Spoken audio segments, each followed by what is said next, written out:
Hello and welcome to Business Live. Coming up in this bulletin, banks and other regulated financial institutions will be prohibited from paying dividends and bonuses from 2027 as Bank of Ghana takes drastic measures to check high non-performing loans in the country. We shall be analyzing how these fresh sets of measures will help reduce the high non-performing loans. We are live with a banking consultant, plus get a reaction from the business community. Also in this bulletin, Fitch Solutions predicts Bank of Ghana will cut policy rate again before end of year to 23%. Plus, World Bank predicts extra 0.9% of revenue to GDP if government implements 2025 tax measures in the budget. Continues to pursue macroeconomic stability through fiscal consolidation. It is important that this objective does not override the need to maintain spending in strategic areas, particularly those that are aimed at protecting the most vulnerable. We have details of these and more for you. Please stay on.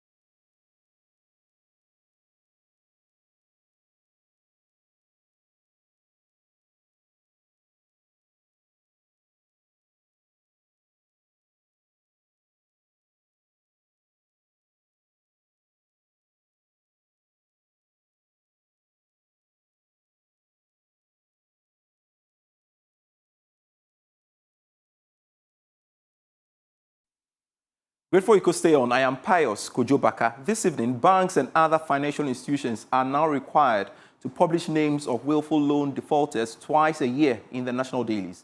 And this is part of new measures rolled out by the Bank of Ghana to help check high non-performing loans in the country. George Yafe tells us more.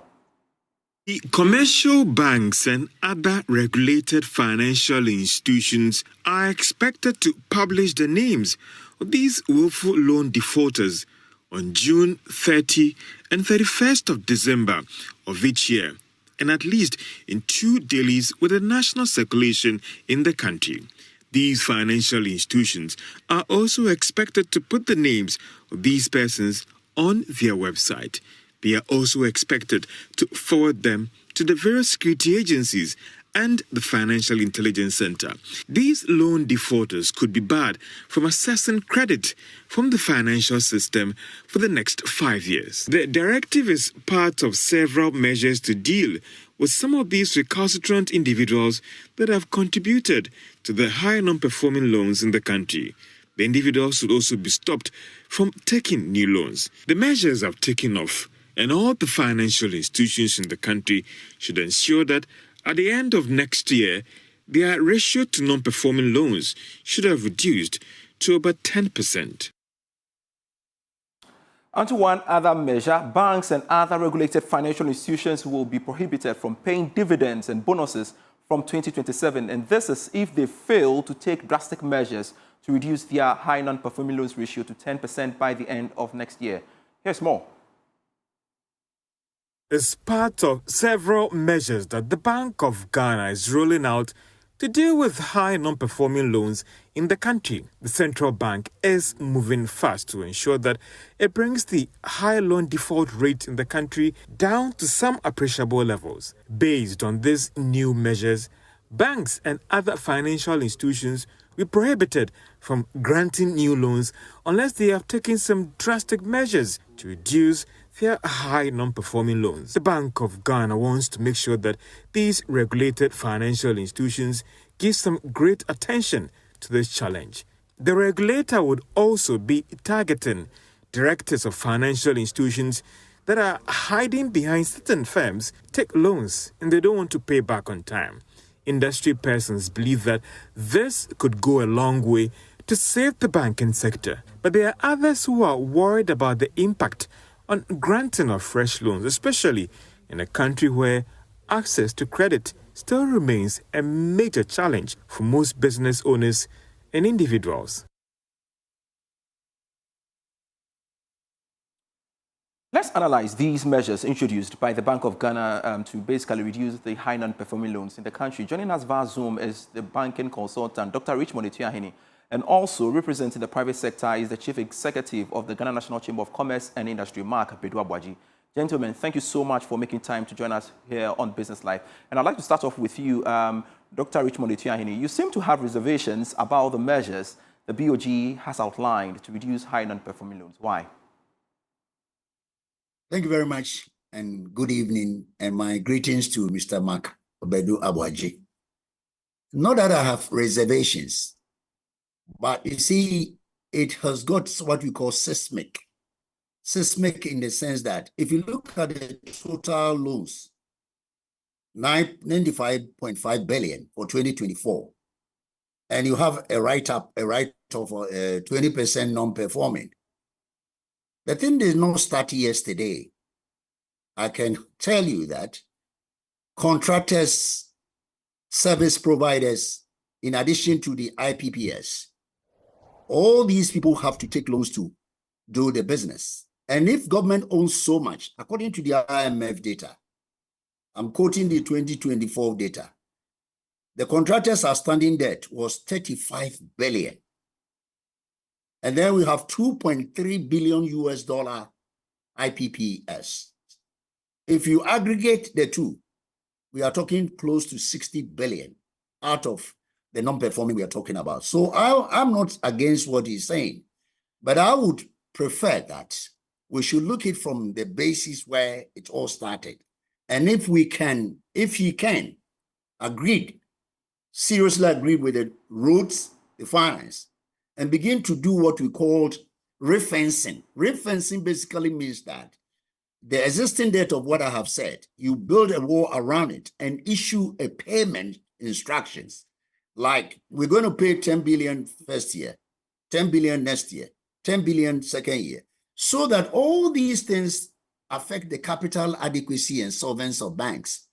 But if you come straight away and say that non-defaulters, the question you ask yourself, if somebody has taken a loan from a bank to construct a road in my village, and government for 5 years hasn't paid, and we want to call him as if he's a recalcitrant defaulter, I find it quite unbelievable, because the main variable on this non-performing in Ghana, government does a lot of business with other service providers, contractors, and IPPS. And if the government is not paying, and as I've given you the data, out of the total loan of 95 billion last year, we're talking about these people having about 60 billion. And if it's no fault of their own, I would have preferred taking it from a certain angle so that you can bring it down to a reasonable level. By saying you're going to bring it from 23.1 to 10% within 1 year, are you going to possibly write off some banks off? For the fault of no their own? It is not a fault of their own. It's government that hasn't paid. And if you check the IMF record, it has been there all along since 2014. I have a data since 2014 up to 2025. And it has been consistently building up over the years. The non-performing, the highest time it hit was 22.7 in 2017.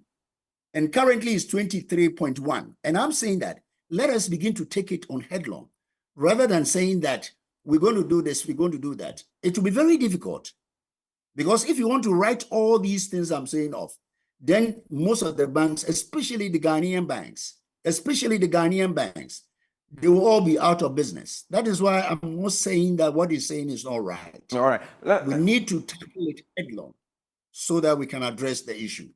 So what will you get to tell those who say or argue that the real problem is government indeed? That is, if they clear all the debts, we will have low NPLs. My data, which I have done over the last 14, 15 years, clearly shows that if government should settle the 68 billion plus the IPPS, we're going to get it down. We're going to get it down as low as maybe 5%, like the Nigerians have 4.75. Ivory Coast has by 8.8. I think we are outlier. Ghana has been outlier. Of all African countries, I think we have the highest non-performing. because most of the businesses come from government.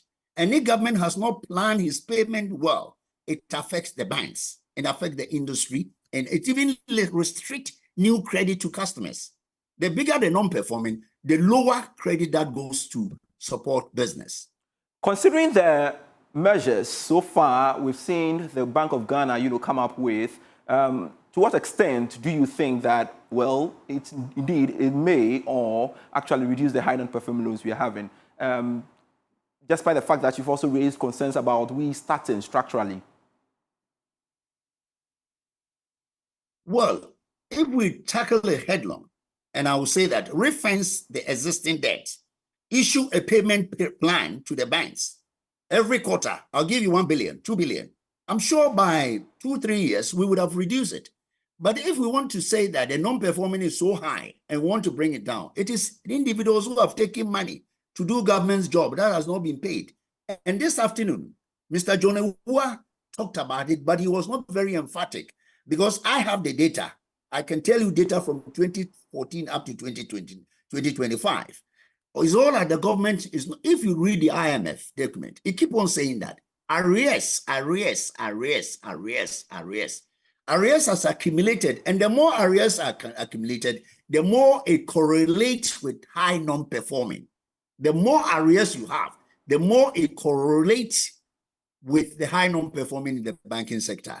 So if you want to tackle it, it's one way to do it, but that will not be as quite efficient as what I'm saying. All right. And literature support exactly what I'm saying. All right. Let me hear from the private sector. Mark Bedwabaji joins us via Zoom as well. Mark, thank you so much for holding on. What do you make of these measures the Bank of Ghana has rolled out? Are you cool with them as a private sector? Well, obviously, we all don't want our banks to collapse, and we all admit that the non-performing loan is very high.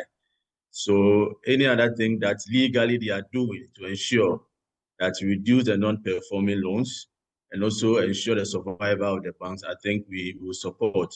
We are much aware that the monies we borrow from the banks are not the bank's money. They are depositors' money. They have also taken the money from individuals and other corporate organizations. They loan it to us. So once you do your business and you are able to pay, it is just fair that you pay back your loan.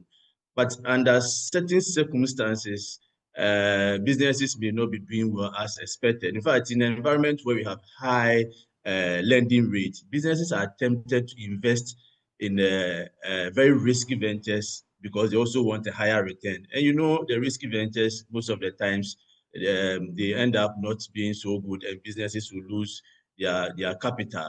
So those that genuinely, obviously, may approach the banks for maybe possible risk handling or the fact that the business is not doing well and they have to be maybe defer payment for a given period of time. I think the banks should listen to them because nobody wants to take a loan and not to pay.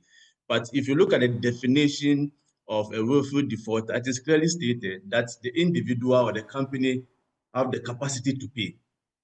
2, they have also either they have diverted the money they have taken for different purposes, or they have used maybe a falsified document to secure a facility. That is criminal in nature, which means that the individual or the company is not ready and willing to pay for that money. For that, I don't have any issue if the approach of the Bank of Ghana is to publish their names, and if that will be sufficient enough for the individual to pay, that is fine. So for me, I think we are all looking at for the best for the banks and the best for the economies. Those that obviously cannot pay genuinely, I think they should also look at them as well. But Mark, largely, aren't you worried this new directive could hit members badly, especially those that are service providers and contractors?